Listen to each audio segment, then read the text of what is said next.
If everything feels like too much right now, pause.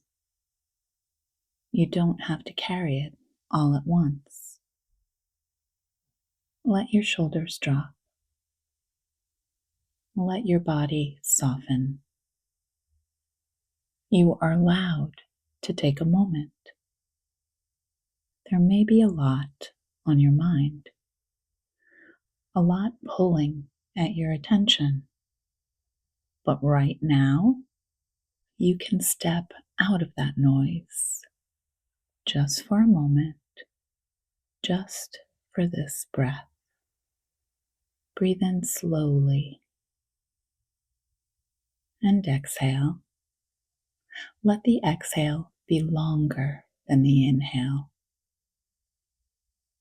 Let it signal to your body that you're safe enough to slow down. You don't have to solve everything today.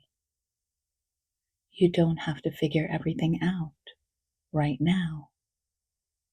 One step is enough. One breath is enough.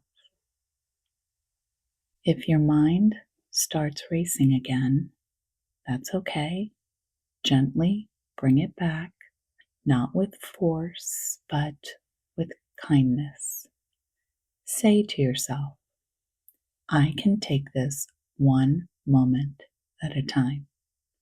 I don't have to rush.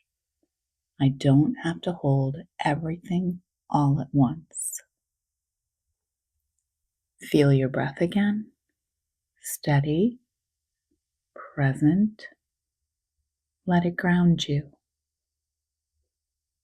Even in the middle of overwhelm, there's a part of you that knows how to slow down. That part is here right now. Take one more deep breath in and exhale. You're doing the best you can, and that is enough. And remember, be gentle with yourself.